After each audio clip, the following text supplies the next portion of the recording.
Welcome to స్ఫూర్తి news. బులెటిన్ల ముందుగా headline.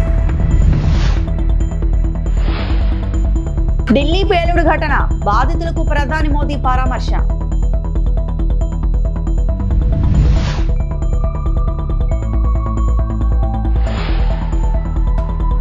రెండు 2029 నాటికి ప్రతి పేదవాడికి సొంతిల్లు, ఏపీ సీఎం చంద్రబాబు.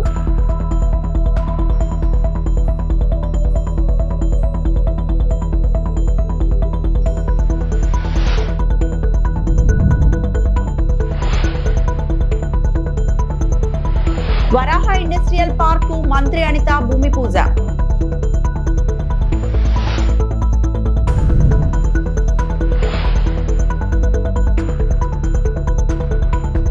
ఢిల్లీలో ఎర్రకోట సమీపంలో చోటు చేసుకున్న కారు పేలుడు ఘటనలో గాయపడిన వారిని ప్రధానమంత్రి నరేంద్ర మోడీ పరామర్శించారు.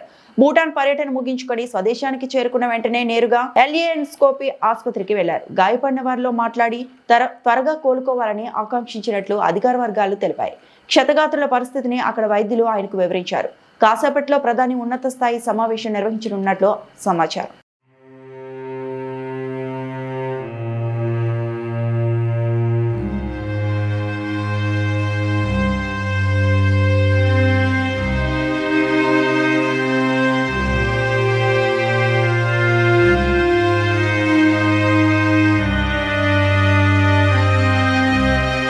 మహిళలను పారిశ్రామికవేత్తలుగా తయారు చేసి బాధ్యత తనదని సీఎం చంద్రబాబు అన్నారు. 2029 నాటికి ప్రతి పేదవాడికి సొంతిల్లు ఉండాలనేది ప్రభుత్వ లక్ష్యమని చెప్పారు. ఏపీలో 3 లక్షల ఇళ్ల గృహప్రవేశాలకు సీఎం శ్రీకారం చుట్టారు. అన్నమయ్య జిల్లా చిన్నమండె మండలం దేవగుడిపల్లిలో ఈ కార్యక్రమాన్ని ప్రారంభించారు. పలువురు లబ్ధిదారులకు ఇంటి తాళాలు అప్పగించారు. రాష్ట్రంలో మిగతా ప్రాంతాల్లో గృహప్రవేశాలను వర్చువల్ గా ప్రారంభించారు. ఈ సందర్భంగా ఆయన మాట్లాడుతూ, ఇల్లు అంటే 4 గోడలు కాదు, భవిష్యత్తుకు భద్రత, పేదలకు తొలిసారి పక్కా ఇల్లు నిర్మించిన వ్యక్తి ఎన్టీఆర్. గూడు కూడు దుస్తులు నినాదంతో పుట్టిన పార్టీ తెదేపా ఇళ్ల లబ్ధిదారులు అందరికీ అభినందనలు. ఇవాళ రాష్ట్ర వ్యాప్తంగా 3 లక్షల ఇల్లు అప్పగిస్తున్నాం. మళ్ళీ ఉగాది నాటికి మిగతావి పూర్తి చేసి అప్పగిస్తాం. ఇది పేదల ప్రభుత్వం, వారికి న్యాయం చేసేందుకు పనిచేస్తాం. ఉగాది నాటికి 5.9 లక్షల ఇళ్లకు గృహప్రవేశాలు చేయిస్తాం. నేను ఒకప్పుడు పొదుపు ఉద్యమం నేర్పించాను మీకు. మీరు రూపాయి పొదుపు చేయండి, నేను రూపాయి ఇస్తాన్నాను 30 ఏళ్ల కంటే ముందు. ఆ విధంగా పొదుపు చేసుకున్న డబ్బులు ఇప్పుడు మీ దగ్గర 25,000 కోట్లు ఉందంటే దేశంలో ఎక్కడా లేని విధంగా మన రాష్ట్రంలో డాక్రా సంఘాలు ముందుకు పోతున్నాయి. ఇప్పుడు మీ అందరినీ పారిశ్రామికవేత్తలుగా తయారు చేసే బాధ్యత మీకు తెలిసిన పని. పచ్చళ్ళు పెట్టడం, లేకుంటే చిన్న చిన్న పనులు చేయడం, ఏ పని చేయగలిగే చిన్న హోటల్ పెట్టుకోవడం, ఏం చేయాలనో చేపించే బాధ్యత నాది. అలాంటి ట్రైనింగ్ ఇప్పిస్తా, అది అందిపుచ్చుకునే బాధ్యత మా తెలుగింటి ఆడపడుచులని చెప్పి మరొక్కసారి తెలియజేస్తున్నా. ఇంకో పక్క అందరికీ న్యాయం చేయాలని చెప్పి ఆలోచిస్తున్నాం. ఈరోజు నేను ఒకటే ఆలోచించాను, 2029కి ప్రతి పేదవాడికి సొంత ఇల్లు ఉండాలి. ఇదే కూటమి ప్రభుత్వం యొక్క ఆశయం. అది నెరవేర్చడానికి రాత్రింబగుళ్ళు పనిచేస్తున్నాం. ఇల్లంటే 4 గోడలు కాదు, ఆ విషయం మీరు గుర్తుపెట్టుకోవాలి. ఒక కుటుంబానికి గౌరవం, ఒక కుటుంబానికి సంతోషం, మీ భవిష్యత్తుకు నాంది, ఒక భద్రత, ఒక చిరునామా. మీరెక్కడున్నారంటే వేరే వాళ్ళ ఇంటి పేరు చెప్పాలంటే మీకు నామోషిగా ఉంటుంది. 2029కి ప్రతి ఒక్కరూ మీ సొంత ఇంట్లో మీరుండేట్టుగా చేసే బాధ్యత ఈ ప్రభుత్వాన్ని. సాంకేతిక పరిశోధనలో విద్యార్థులు మరింత ముందుకెళ్లాలని మంత్రి లోకేష్ పిలుపునిచ్చారు. అమరావతిలో విఐటి ఏపీ వర్సిటీలో నిర్వహించిన CII-SR హైయర్ ఎడ్యుకేషన్ క్లాంకేవ్ లో మంత్రి లోకేష్ పాల్గొన్నారు. The vision set here is reimagining higher education for India's $5 trillion economy. We should be thinking about our $30 trillion economy. India is going to achieve 5 trillion. Whether the leaders who are sitting here do what they're supposed to do or not, we will achieve $5 trillion economy. The question is, how fast can we achieve The Honorable Prime Minister Shri Narendra Modi ji's vision of India achieving its $30 trillion economy depends on the kind of reforms, collaboration, changes that we all do together here. Economic growth is not possible without intellectual and human capital being harnessed.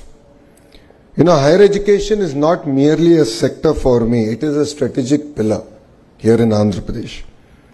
54% of our population is under the age of 25, which makes us one of the youngest workforces. It is a greater asset, and yes, demographic dividend is here to be harnessed. But it also presents unique challenges. The challenges is in terms of our employability, in terms of our ability to adapt to the changes that the world is going through. Only 34% of India's working age population has received a formal training. This is compared to 96% in South Korea, 80% in Japan, and 75% in Germany. The recent economic survey stated that only 51% of our graduates are employable. 51%. There is a big mismatch of what we teach and what the market demands. To be fair, in our current higher educational institutions, we are not able to provide any gainful employment even after 3 to 4 years of formal training. Whilst youngsters go to Ameerpet and within 4 to 6 months of training they are able to find a job. So I truly believe that fundamental transformation, not correction, transformation is required in higher education. We must move from degree acquisition to skill activation. పారిశ్రామిక అభివృద్ధితో పాయకరావుపేట నియోజకవర్గం రూపుమారనుందని హోంమంత్రి అనిత అన్నారు. అనకాపల్లి జిల్లా నక్కపల్లి మండలం నల్లమట్టిపాలెం వద్ద వరాహ industrial park ఏర్పాటుకు హోంమంత్రి అనిత మంగళవారం సాయంత్రం భూమి పూజ చేశారు. నిజంగా చెప్పాలంటే ఒక పెట్టుబడుల పండగ జరిగింది. అంటే ఓవరాల్ గా స్టేట్ మొత్తం మీద దగ్గర 87 చోట్ల కొన్ని లక్షల కోట్ల పెట్టుబడులతో ఈ రోజు పరిశ్రమలు ఏర్పాటు చేయడం కానీ, అదేవిధంగా వాటన్నిటికీ అనుగుణంగా కొన్ని లక్షల ఉద్యోగాలు రాబోయే కాలంలో యువతకు తీసుకురావాలన్న ఒక మంచి ఉద్దేశంతో అనకాపల్లి జిల్లాలో సుమారుగా ఒక 3 ఇండస్ట్రీస్ ఓపెనింగ్, అదేవిధంగా 9 ఇండస్ట్రీస్ కి శంకుస్థాపన, ఇంకొక 3 ఇలాంటి ఎంఎస్ఎంఈ పార్కులకు ఒక 3టికి శంకుస్థాపన కూడా ఈ రోజు చేయడం జరిగింది. మన నక్కపల్లి మండలంలో వస్తున్న స్టీల్ ఫ్యాక్టరీకి సంబంధించి ఇక్కడ దానికి అనుగుణంగా ఉన్న పార్కులు కూడా పార్క్ సంబంధించి ఇక్కడ పెట్టుబడులు కానీ రానున్నాయి. 32 కోట్ల పెట్టుబడి, దగ్గర 90 ఎకరాలు. దాంతో పాటు ఇక్కడికి రాబోయేది కూడా 1200 కోట్ల రూపాయల పెట్టుబడితో ఇక్కడికి ఇండస్ట్రీస్ కూడా రాబోతున్నాయి. వాటిలోని దగ్గర 5,000 నుంచి 6,000 మంది యువతకు ఉద్యోగాలు కల్పించే కల్పన కూడా ఈ రోజు ఒక ప్రణాళికబద్ధంగా ముందుకెళ్తున్నాం. విశాఖలో బీచ్ రోడ్లో నిర్వహించిన ఏక్తారన్ దేశభక్తిని చాటింది. ఉక్కు మనిషి సర్దార్ వల్లభాయ్ పటేల్ ను స్మరించుకుంటూ భారత యువజన సర్వీసుల శాఖ ఆధ్వర్యంలో నిర్వహించిన పరుగును విశాఖ ఎంపీ శ్రీ భరత్ ప్రారంభించారు. రాష్ట్రంలో ఉన్న పార్లమెంట్లో అన్నిటికన్నా ఎక్కువ డైవర్స్ పార్లమెంట్, ఎందుకంటే ఇక్కడ అన్ని రాష్ట్రాల నుంచి కూడా ప్రజలు వచ్చి సెటిల్ అయ్యారు. కలిసిమెలిసి చాలా ఆనందంగా ఇక్కడ ఉంటున్నాము. ఈ మెసేజ్ ఇంకా ముందుకు తీసుకెళ్లాలనే ఉద్దేశంతో మంచి కార్యక్రమం అండ్ ఒక గొప్ప నాయకులు, దేశంలో ఇన్ని ప్రిన్స్లీ స్టేట్స్ కలిసి వచ్చి భారతదేశాన్ని ఈ ఇంటిగ్రిటీ తయారు చేసే ఒక కీలక పాత్ర వహించిన సర్దార్ వల్లభాయ్ పటేల్ గారిని గుర్తిస్తూ ఈ ప్రోగ్రామ్ ఆర్గనైజ్ చేయడం ఒక చాలా మంచి కార్యక్రమం. అనకాపల్లి జిల్లా నర్సీపట్నం తాండవ్ రిజర్వాయర్లో 10 లక్షల చేప పిల్లల విడుదల. తాండవ్ రిజర్వాయర్ను అన్ని విధాలా అభివృద్ధి చేస్తాం. స్పీకర్ చింతకాయల అయ్యన్న పాత్రుడు. మత్స్యశాఖ ఆధ్వర్యంలో తాండవ్ రిజర్వాయర్లో చేప పిల్లలను విడుదల చేసే కార్యక్రమం బుధవారం నాడు జరిగింది. ఈ కార్యక్రమానికి ఆంధ్రప్రదేశ్ శాసనసభ స్పీకర్ చింతకాయల అయ్యన్న పాత్రుడు, జిల్లా కలెక్టర్ విజయ్ కృష్ణన్ ముఖ్య అతిథులుగా పాల్గొన్నారు. తొలుత గంగమ్మ అమ్మవారికి పూజలు నిర్వహించి అనంతరం స్పీకర్ అయ్యన్న, కలెక్టర్ విజయ్ కృష్ణన్ కలిసి తాండవ నీటిలో 10 లక్షల చేప పిల్లలను వదిలారు. ఈ సందర్భంగా స్పీకర్ చింతకాయల అయ్యన్న పాత్రుడు మాట్లాడుతూ తాండవ రిజర్వాయర్ను అన్ని విధాలా అభివృద్ధి చేసి రైతులు మరియు మత్స్యకారులకు అండగా నిలుస్తామని భరోసా ఇచ్చారు. మరి ఈరోజు అందరూ తెలుసు, తాండవ రిజర్వాయర్ అన్నది మన పూర్వీకులు ఇప్పుడు మనకి కట్టినటువంటి విషయం మీ అందరికి తెలిసిన విషయమే. సుమారు నాకు తెలిసి 53,000 ఎకరాలకి సాగు అవుతుంది. మన మండలమే కాదు, పాకిరేపేట మండలం, కోటగొట్ల మండలం, యువతల కోటనందూరు మండలం, దవతలపూడి మండలం, తుని అక్కడ వరకు తాండవ నీరు మీద ఆధారపడి వ్యవసాయాలు జరుగుతున్నాయి. అయితే గత 5 సంవత్సరాల్లో నేను కామెంట్ చేయను, కానీ మీకు అంత తెలిసిందే, నిర్లక్ష్యం చేశారు. కనీసం గేటుకి కన్నం పడితే కన్నం కూడా మిగిలిపోయారు. మళ్ళీ అప్పుడు మన పెద్దలందరినీ కూర్చోబెట్టి వాళ్ళు డబ్బులు వేసుకొని గేట్ కూడా బాగు చేసుకున్నాం. అయితే మొన్న మన ప్రభుత్వం వచ్చిన తర్వాత మరి అమ్మ బ్రహ్మాండం చేశారమ్మా. ఈ కమిటీ ఉన్నారు, కమిటీ మొన్న ఎలక్టెడ్ కమిటీది, రైతులు ఓట్లు ఎలక్టెడ్ కమిటీ సభ్యులు మాత్రం చాలా బ్రహ్మాండంగా పనిచేశారు. మొత్తం ఎంతమంది మీరు కమిటీ? 324 మంది అండి మొత్తం. ప్రెసిడెంట్లు 324 మంది అమ్మా. 12 మంది డైరెక్టర్లు, 27 మంది ప్రెసిడెంట్ ఉంటారు. ఈ పంటకి ఇబ్బంది లేకుండా మొత్తం కమిటీ వాళ్ళందరూ కూడా జాగ్రత్తగా పనిచేశారమ్మా. వాళ్ళందరినీ కూడా మనం అభినందించాల్సిన అవసరం కమిటీ వాళ్ళని. విశాఖపట్నం సమీపంలో టీడీపీ నాయకుడు సుబ్రహ్మణ్య గుప్తా సహాయకుడు చెందిన గోదాం నుండి మొత్తం 189 టన్నుల నిషేధిత గొడ్డు మాంసం స్వాధీనం చేసుకున్నారు. దీంతో పెద్ద ఎత్తున అక్రమ ఎగుమతి రాకెట్ బయటపడింది. ఫోరెన్సిక్ పరీక్షల్లో ఆ మాంసం గేదె మాంసం ముసుగులో గల్ఫ్ దేశాలకు ఎగుమతి అవుతున్న గొడ్డు మాంసం అని నిర్ధారించబడింది. ఈ కుంభకోణం బయటపడడంతో 189 టన్నుల గొడ్డు మాంసం స్వాధీనం నుండి ప్రజల దృష్టిని మళ్లించాడని చంద్రబాబు నాయుడు ప్రభుత్వం తిరుమల లడ్డు కల్తీ నెయ్యి వివాదాన్ని పునరుద్ధరించింది. కేసు తీవ్రత ఉన్నప్పటికీ ఏ సీనియర్ టీడీపీ నాయకుడు లేదా మంత్రి కూడా ఎటువంటి ప్రకటన చేయలేదు. డిప్యూటీ సీఎం పవన్ కళ్యాణ్ మౌనం తీవ్ర విమర్శలకు దారితీసింది. దర్యాప్తును అణిచివేసేందుకు ప్రభుత్వం చేస్తున్న ప్రయత్నాలు రాజకీయ జోక్యం మరియు కప్పిపుచ్చడం అనే తీవ్రమైన ప్రశ్నలను లేవనెత్తాయి.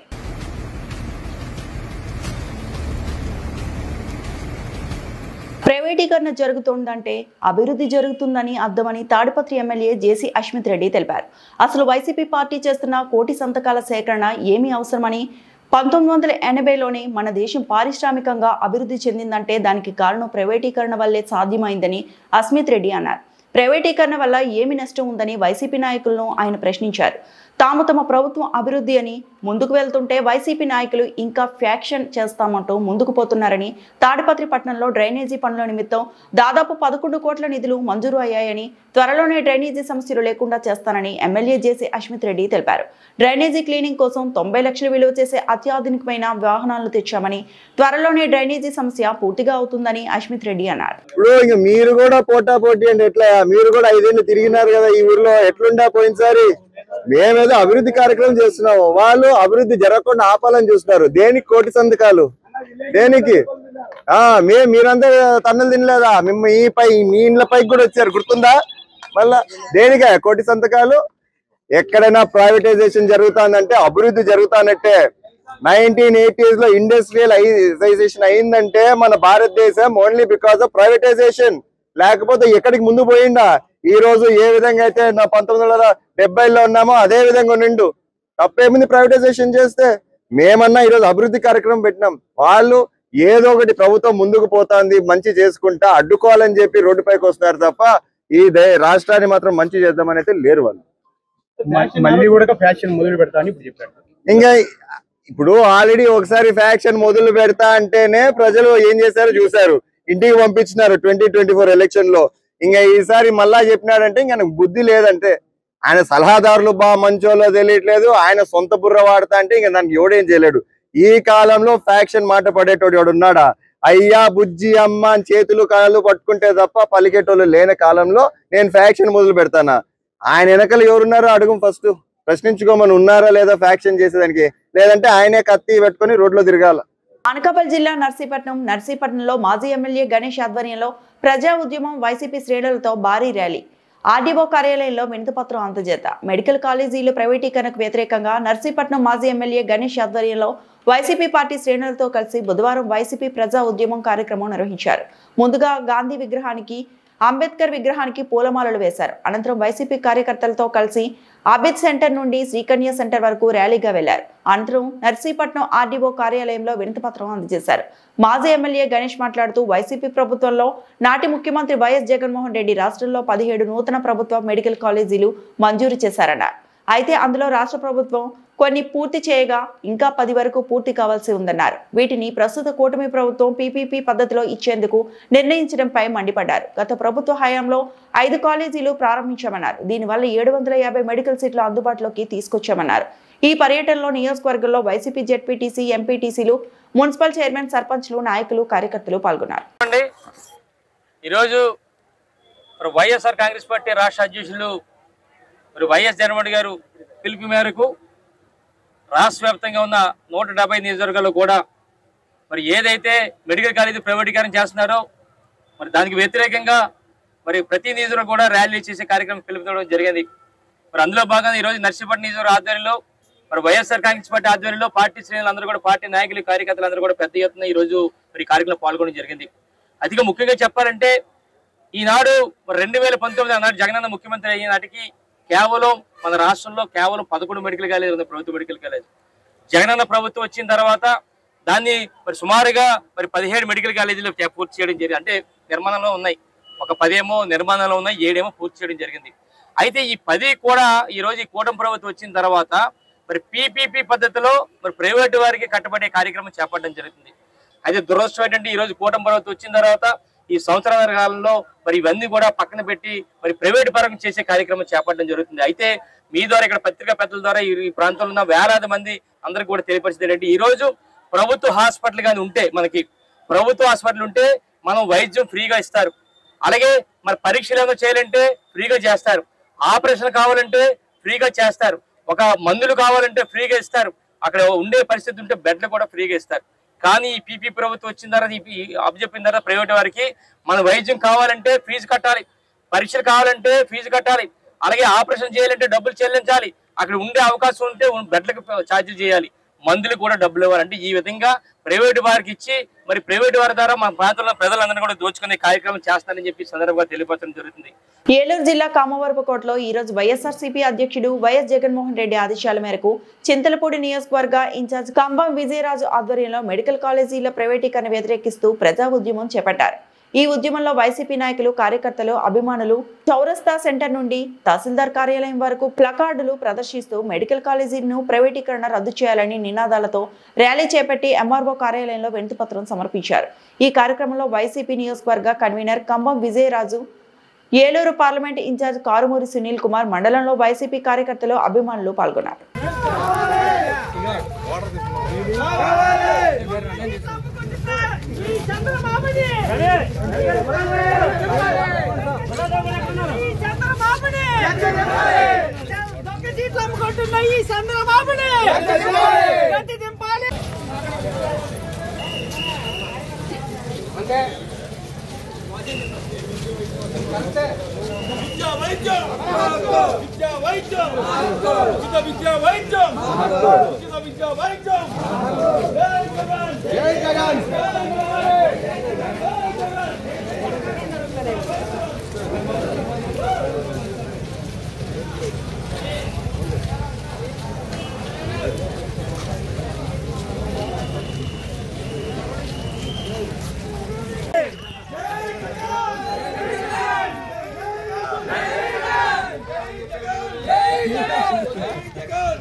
పశ్చిమ గోదావరి జిల్లా తణుకు నియోజకవర్గం ఈ రోజు వైఎస్ఆర్సీపీ అధ్యక్షుడు వైఎస్ జగన్మోహన్ రెడ్డి ఆదేశాల మేరకు తణుకు పట్టణంలో మాజీ మంత్రి కారుమూరి నాగేశ్వరరావు ఆధ్వర్యంలో వెంకటేష్ థియేటర్ నుండి మున్సిపల్ ఆఫీస్ దాకా మెడికల్ కాలేజీల ప్రైవేటీకరణ వ్యతిరేకిస్తూ ప్రజా ఉద్యమం చేపట్టారు. ఈ ఉద్యమంలో వైసీపీ నాయకులు కార్యకర్తలు అభిమానులు ప్లకార్డులు ప్రదర్శిస్తూ మెడికల్ కాలేజీని ప్రైవేటీకరణ రద్దు చేయాలని నినాదాలతో ర్యాలీ చేపట్టి ఎంఆర్ఓ కార్యాలయంలో వినతిపత్రం సమర్పించారు. ఈ కార్యక్రమంలో వైసీపీ కార్యకర్తలు అభిమానులు పాల్గొన్నారు. మెడికల్ కాలేజీని వ్యతిరేకంగా పీపీపీ అని మాకేం అర్థం అవుతుంది, పీపీపీ ఏంటో ప్రతిదీ మొన్న కూడా అదేదో 18 ఏళ్ళ వాళ్ళకి డబ్బు అంటే పీపీపీలో పెట్టామన్నారు. ఈ పీపీపీ ఏంటో మాకు అర్థం కావట్లేదు. ఇది గవర్నమెంటే నడపాలి, గవర్నమెంట్ వల్లే పేదలకు మంచి జరుగుతుంది, మేలు జరుగుతుంది. ఎట్టి పరిస్థితుల్లోనూ కూడా మాకు ఇది ప్రైవేటు పరం కాకుండా గవర్నమెంటే మాట్లాడాలి. 2,46,000 కోట్లు అప్పు చేశారు, ఇది 5,000 కోట్లు ఖర్చు అవుతుంది. దీనివల్ల ఎంతోమంది పేద విద్యార్థులు డాక్టర్లు అవుతారు, పేదలకి అన్ని రకాల ఆపరేషన్లు జరుగుతాయి. ఈ మెడికల్ కాలేజీలు ప్రైవేటు పరం కాకుండా ప్రభుత్వం నడపాలనే దాంట్లో మరి సిపిఐ తరఫున పాల్గొని భీమారావు గారికి, నాగరాజు గారికి, వాళ్ళ బృందానికి, అలాగే వైఎస్ఆర్సిపి కార్యకర్తలు, నాయకులు, అలాగే ప్రజలు, గ్రామాల నుంచి వచ్చిన వాళ్ళందరికీ కూడా ప్రత్యేక అభినందనలు తెలియజేస్తున్నాను.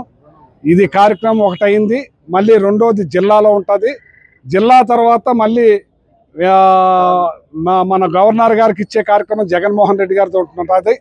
ఈ కార్యక్రమాన్ని ప్రతి ఒక్కళ్ళు కూడా సంతకాల సేకరణలో కూడా మన నియోజకవర్గంలో గ్రామ నాయకులందరూ కూడా పెద్ద ఎత్తున పాల్గొన్న, ఇందులో పాలు పంచుకున్న ప్రజలందరికీ కూడా పేరు పేరున నా ధన్యవాదాలు తెలియజేస్తా ఉన్నాను. ఈ వార్తలు ఇంతటితో సమాప్తం.